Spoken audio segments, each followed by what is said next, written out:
Good morning, everyone. Once again, I have the pleasure and privilege to moderate a conversation for the first time. I am really admired by the work of these two ladies. In fact, later on, you're going to know it's something that we will bring to Legia Ladies from next year.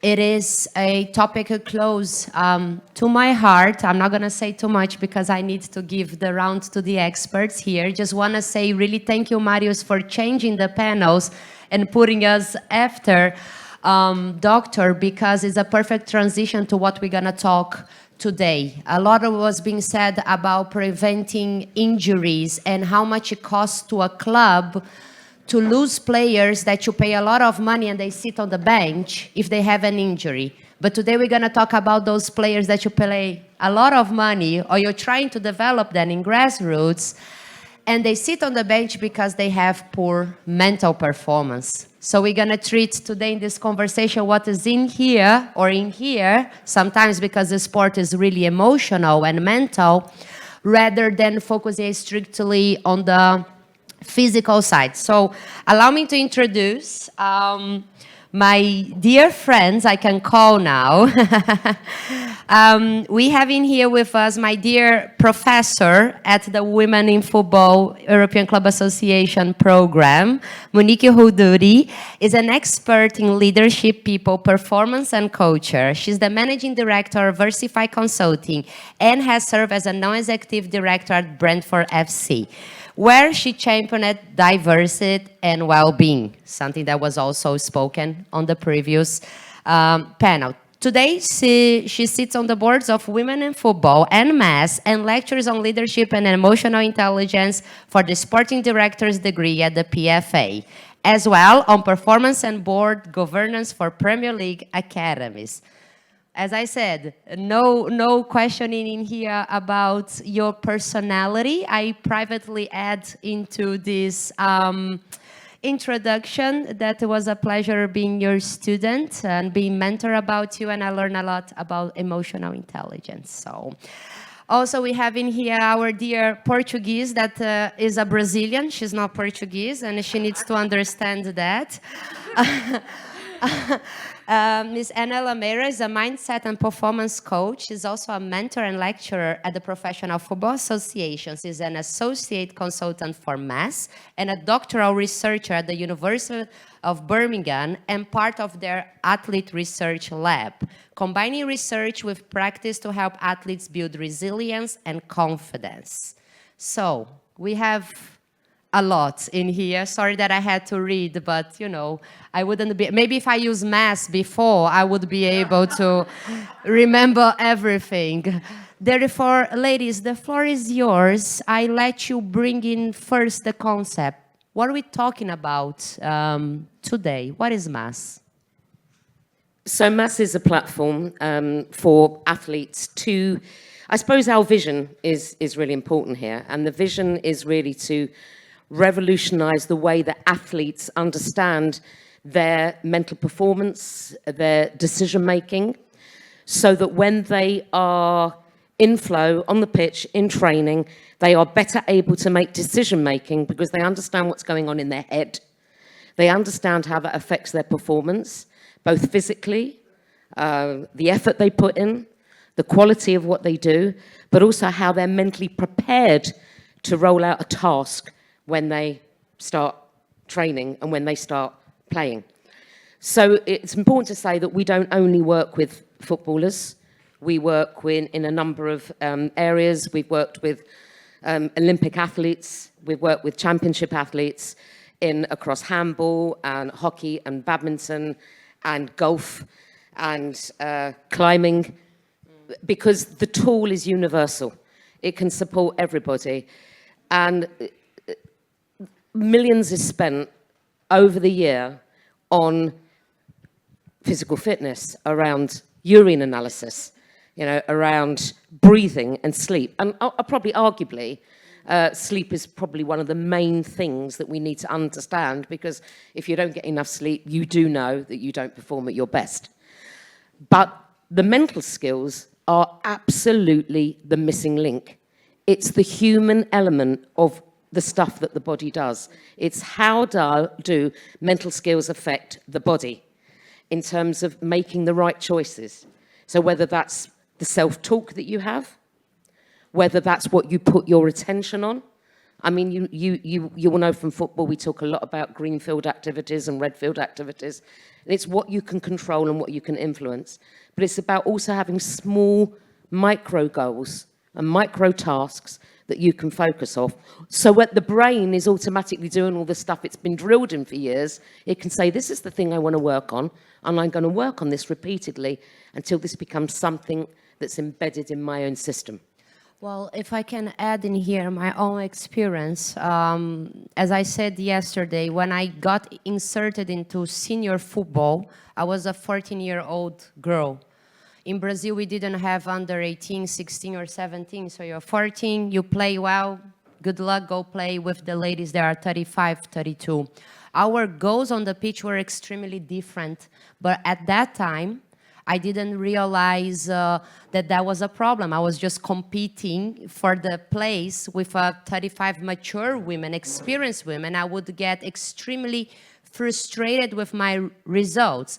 When you talk about this mental resilience and the skills you get, I remember even now, before I retired, I had so many on the Instagram, psychology sports Instagrams that say the greatest, like Cristiano Ronaldo, they practice their mind. So when they go to their penalty kick, they take a breath. Everybody knows about the breath technique, but nobody knows what's going inside here. And that's what I think you guys are teaching, which I had no idea. So I got burnout from my own negative talking, focus on the wrong stuff that I should be focusing, growing step by step. If it's to get faster, if it's to change the way I, run a little bit. Even example of Usain Bolt, like he wasn't a great racer. He only got better after he had analysis in his mental and his physical capabilities. So I have a question for you, Anna, because we are talking about a lot about the burnout that I experience, so many athletes experience. How exactly does mass prevent that in young players and also in the more mature ones? Good morning, everyone. My background is in child development. So what you said is really important in regards to you were a young player and you weren't prepared. And you were comparing yourself to others, which had way more experience than you. And do you know how tired you get mentally from overthinking and comparing yourself? It's exhausting. It is very tiring. So you get into a game into 20 minutes and you're already knackered because prior to that, you've been overthinking and you've been comparing yourself to another player. So that is, it's key. So mass will actually help you focus on your task. And what is really beneficial here is that you just have to plant a little seed and it just grows in your mind. So you overthink things and you go over things again and again. So with mass, it's about the focus. So it's about you having to focus on your tasks and to the point that it gets instilled in your performance and your day-to-day. It's about starting your day with the responsibility, accountability, and ownership of your own goals and your own tasks, really. No, this is so important, what you say, accountability, and this is something we are not taught. I believe also my generation. This generation we're talking about, if you don't have any sort of simulation, AI, or any sort of digital things, they basically consider things not reliable, right? So Correct. We are in the perfect space. I wouldn't say I wish we had mass when I was a young player, but we are in the perfect place to teach the young kids how to get resilience. Football is full of up and downs. And it happens to everyone. One day Messi wins the World Cup, the next day he is missing an MLS penalty shoot, So how do you come back from this? I believe we have a video. So maybe we can show how exactly the product works, and then you can walk through on the daily basis what are the type of exercises and the most Welcome important to thing the is, Mass everyone. Athlete app. Stop. The most important thing, everyone, is that it isn't just about the player, it's about the insight. And there are many platforms out there. And I've worked with performance culture for many, many, many years. And when you look at what makes a good performance culture, the thing is, often it's measurable things that you can track over a period of time. Is it good communication? Is it great stakeholder management? Is it that people are clear about command lines? Is it that people have got each other's backs?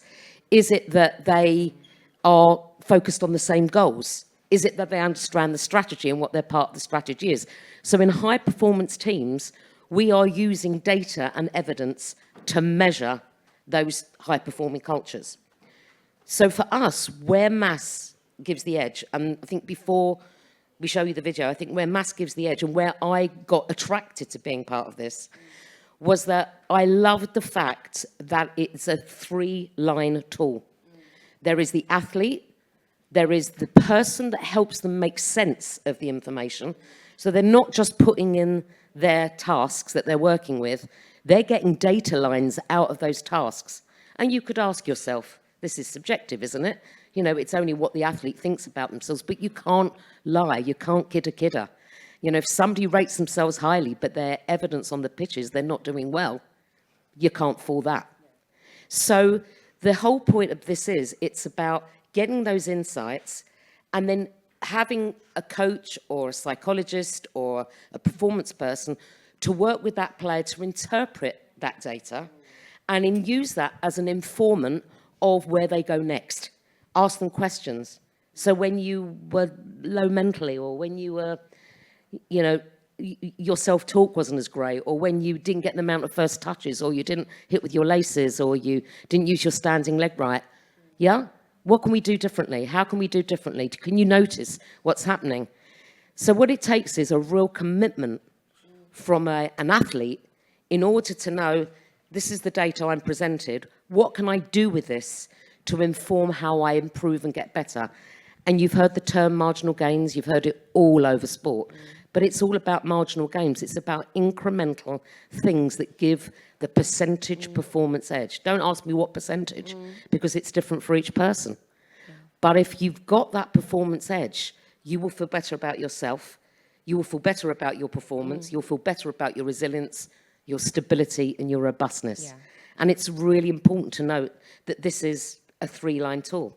You've got the athlete, you've got the coach or performance person, but you've got the data, which informs all the beauty of the conversations, and that's unusual. Okay, so before even, because I must comment on that, I have two topics in here. The first one, it's about the psychology aspect that you just said, and it makes perfect sense. I do therapy. I really hope a lot of people here do therapy. Get therapy, people, it's needed. One of the biggest things my psychologist said is, write down the negative things on paper, so then you forget about that.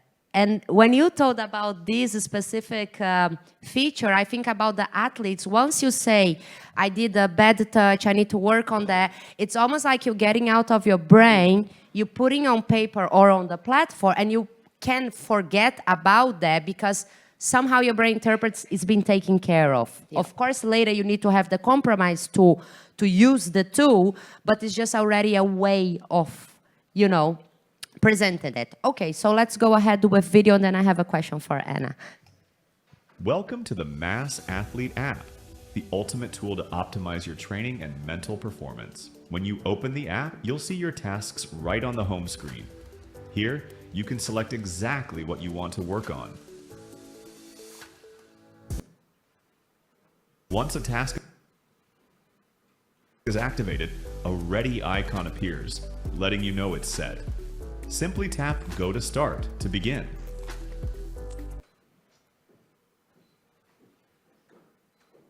Before heading to training or a game, you can complete a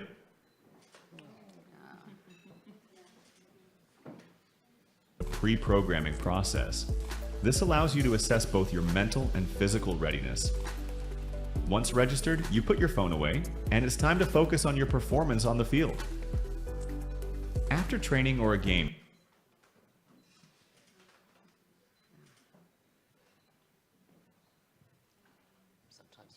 Technology. take out okay? your phone and evaluate your performance. How much Maybe restart. energy did you put into the task? How well did you complete it? By adjusting the slider and logging your effort, you can easily track your progress over time. Your assessments are stored in graphs, allowing you to monitor your mental patterns and overall performance. The Mass Athlete app also provides It's too good of a content, you know, quick so it's... feedback, helping you gain valuable insights into your development. I think we stop. We need to continue. I think we should continue. Development. Want to train your focus, inner Maybe we can... dialogue, or process goals? We can pause and we'll continue the conversation. We can get back at it. It's all right. Process goals. With just Okay, one so tap, Anna, you're you responsible for can add new translating tasks what is and in the tailor your video. training to fit your specific But needs. The without Mass the app joke, I want to know, because we talked even in the previous panel, and we know that nowadays we have GPS, we track sleep, we Athlete app track helps you nutrition. This is something that is common on football clubs now. What is this key feature that Mass have that no other platform is doing for our Mass clubs? Athlete app helps you train Again, smarter, like you rightly track said, there's a lot of things that we measure. Hydration Progress and- through urine. I remember my son had to optimize basically your they had to wee in a cup, and if the urine wasn't white, they would get a fine. So that's how you measure it, whether you're hydrated or not. So you look at nutrition and the sleep, and you have the wearables, both and there's so physically many and things mentally. nowadays with the drones and the new technology. But how do you measure the mental performance? And the reason why I decided to be involved Take with Mass control is of your because training today. This is something we do on paper with our athletes, so we see how ready they are to perform. And when you have, so nowadays with the younger generation, they all like an app, they're all on their phones, right? So what we need is, Mass would give us that activation. So let me just put it in simple words. When you arrive at work, let's say you arrive at work from home, you sometimes get a coffee, you sit, you turn your computer on or something if you're at a desk. That's your activation. Okay, so you have a plan for the day. So with Mass, the players will know what they need to develop. So they put it, they insert some data, so that the task that they have, and then they will afterwards, they will also measure. You can see the analysis, and you can see the data, how the app will give you the data. Now, would they be able to interpret that data? With a person like myself, with a performance coach, with someone, a psychologist, someone at the workplace, so let's say at the club, yes. Or if they're not at the club, let's say as an individual, so I work with individuals as well, yes. But it's not basically, I think, I can't remember who said that, but it's about having that personal touch still. So you have the data side that you can provide to the club, but you also still have a real person to guide you, to support you with all the mental tools that you need to perform better. Would you like to add something to it, Monique? I mean, for me, it's in life, it's all about how mentally prepared am I to do anything I do. And then how physically prepared am I to do anything I do. If I've got a big strategy meeting or I've got to do a big presentation, it won't help me to have only 2 hours sleep, right? If I want to get my head right and I'm going to go on a walk, a 3-hour hike, I make sure that I've got things around my feet. I make sure I've got the right footwear on. I've got to do all those things. The same happens for an athlete. We have to be mentally prepared to roll out the task, and we have to be physically prepared to roll out the task. So that's really, really important, and we measure that. And that's Yeah, it's still subjective, but we can measure that in ourselves. We know how we're feeling. When we've done that task, there are two things we need to understand. One is, with all the mental preparation I did and all the physical preparation did, how well did I do in doing the thing that I said I did? What was the quality of that? Okay, that's really important that we measure that.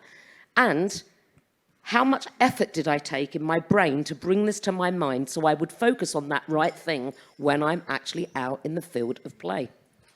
And that's really important. And then I can measure that as well. So those 4 areas of mental, physical, quality, and effort start to form a data line. This is unique. There isn't really anything out there that's doing this. And then that forms over a period of time. Doesn't matter how many times you use it, the averages of that form over a period of time. And you start to see day 1 to day 31 in a month, or day 28 or 30, how you're doing in a line of patterns. And you can see the variations of people's performance. Also, you can see a mentally burnt out athlete, you can see a stressed athlete, you can see an athlete with a normal pattern, because the deviations are really clear. And what we're trying to do is help the athletes start to understand that from themselves, not just using a person from outside, but it does take a person from outside, your psych or an external person like Anna, to some degree myself, to actually say, what do you think of this? What's happening? What was going on there? This was the task you focused on. What was going on in your self-talk and your dialogues to bring this about? Not what you won't do, what do you want to focus on? So there's some really key things here that make it really strategic. And what we've noted with the footballers, we've got particularly the women footballers that we've got using this, they said that they couldn't do without this. That once they got into a routine of using it, they said it became more than their friend. It became their daily plan strategy. And that's really important. The one thing, as I put, for example, you can. I will give you an example of what you can work on. Let's say a player has to work on their spatial awareness. Okay, so how is the player going to work on their spatial awareness? Is it tracking? Is it looking over your shoulder? What task are you going to put in mass that you can see on a daily basis that is improving? So it's about that 1% that is improving your mental performance, and that you can see and you can track with data. I want to touch on the fact that you spoke about women's football, because it is my field of understanding, but I believe you can bring it to any other topics, right? So I represent a club, and for sure I would personally be interested, as you said, if we have a board meeting or we have a conference, how can you mentally be prepared? So my first question is, can normal people use mass? And my second question is, how can the clubs integrate? How does it look, the process? Let's say we're gonna start our partnership in January next year. How does it look like, and what are the things that the club can do to facilitate the communication with the player and the understanding that they need this? That's a great question. So you asked if normal people, you mean non-athletes, yeah. I'm assuming. Okay, I would hope I'm a normal person. I think at this moment in time, it wouldn't be right for normal people, because it's all about the athlete's focus in those 4 areas, right? Of mental and physical, and then managing quality and effort. But it's also the 3 areas that we use to measure, which is about attention, where you move it from and to, and what you put your attention on. So, if you want to hit with your laces, if you want to improve your touches, if you want to improve the club head speed, all those sorts of things that you want to do. It's very specific to a particular sport that you'd be using it for. The benefit for the club and the ecosystem, coaches get real-time data that they're working with. They can see how their feedback loop to the athlete is integrated in everything they're doing. And that's really important. So it's real-time, insights, which is great for everyone in the club. Look, you could say that it could help them make team selection, it could help them make player selection. You've got to make sure that that player wants to give that information. So they have to approve whoever it is that is giving them feedback.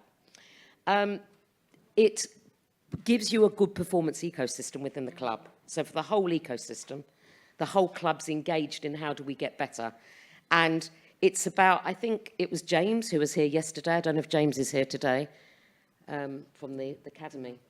He talked about the Universal Sport Academy. He talked about, you know, it's about being better tomorrow with what you were good at today. And that's what we hope to achieve, is that you're better tomorrow with what you've learned today. Great. So I understand from the matter of the club that we are also responsible for this engagement. But I also want to talk with Anna about the role of the ambassadors. If I go into MAS website today, you have recommendations from Signe Broom, from Pernille Harder, from Jesper Jensen, Noah Fan. Some of them say that they cannot go out of bed without their MAS application. You work with athletes on the daily basis.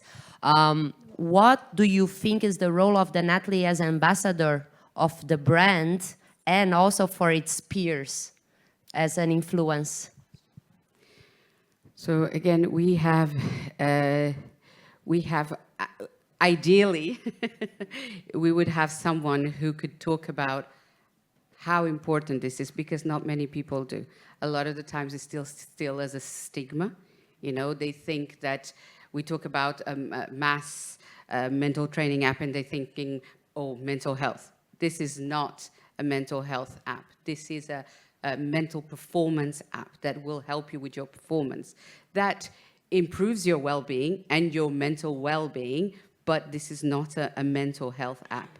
This is an app that enhances your accountability for the activation of your tasks in your performance on and off the field. So the role of the ambassador here would be to spread the word, because this is something that it's important and not, and as you know, a lot of people don't come out and say, I've got a mental coach, or I've got a performance coach, or I have time with my psychologist. And actually, I'm independent, so I work with a lot of people that have psychologists in the club, but they use me instead. Because why? Of the stigma that there still is around. So for an ambassador, it would be someone who is okay to say, like you just said, I go to therapy. You know, it's the person who, do you know how valuable it is to have someone that doesn't judge you, that supports you, that is there for your, you know, who's got your back. And I asked Sasha yesterday, who's got your back as a coach? Because you think you're at the top of the pyramid as a coach, they all come to you for advice, but who do you go to? It's really, really important to have that person. And if we have real ambassadors for people who really want to support each other, it's about sharing the word and sharing the information of how important that is. By the way, coaches use our app as well. That's right. So that's really important to know, that coaches absolutely use our app. We were speaking about this yesterday, weren't we? About that the air is rarefied as you get to the top and you have less people to talk to and confide in what you do. And you want to get your mind right and you want to get your self-talk right, because if you get your self-talk right, it's not what you won't do, it's what you will do, even if that's focusing on the next action, which is what we talked about yesterday. So I think this is there's a big opportunity here, and it's a vision for us. Yes, it's commercial, but it's a vision for us to revolutionize the way that athletes understand their mental performance and their decision making, and so it will impact their performance. And for us, that's what we're working on day in, day out. Beautiful. I think this is the perfect wrap up for our conversation. If you have any questions.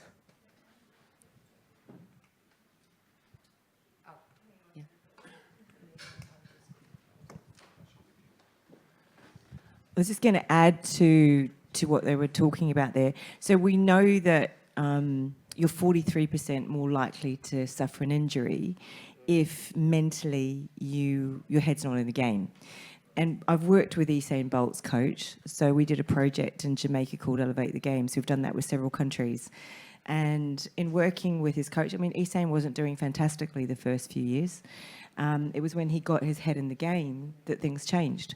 So having worked now with you know, so many clubs and in so many areas. I think that the marriage of the first presentation and this presentation is really important, and it is equally important for us to get involved. I mean, I've advocated for mental health in sport for 30 years, and we're still doing the same thing, the same way, getting the same results. And I think with the advance of our attention on the women's game, I think because of its newness of focus, which it shouldn't be new as we've found out, we need to just pick this up and do something with it. 43% more likely to be injured if your head's not in the game. Think about the cost, because there's an economic cost and a social cost. I agree. I had my son who was, again, not ready mentally and physically. He was being pushed up. He got called internationally, and then he was injured for a year. Again, when do we need to look at the importance of A, child development, B, mental performance, mental well-being? So we need to look at this as a club, as a federation, as like the whole ecosystem needs to look at this so that we can prevent the injuries. I was just curious in terms of how athletes are involved in the development of this application. Like, do you have open conversations with them to review features, or kind of how do you continue to innovate, keeping the athlete always front of mind? Yeah, so Carsten, our co-founder, he was tracking all of these patterns by paper for a number of years, right? So can you imagine the mental load on that? And he approached Lisa, you know, to say, you know, I think that we've got something here that we can turn into it. And as he was doing that, he was speaking to the athletes in real time to talk about how they get better focus. And by doing that, he adjusted his thinking and his questioning. So the things that we're measuring haven't changed, but we are iterating the app. I'm not going to say any more at the moment, but we are iterating the app into a new version, which will have different features that will actually measure more responsive things as well that the athletes are saying to us. So in its form, it's working brilliantly. In its new form, it's also going to work brilliantly, but measuring more real-time activated feedback that we've actually got. Brilliant question, and we will always be evolving, and that's what we need to do. So thank you. That's really helpful. Thank you.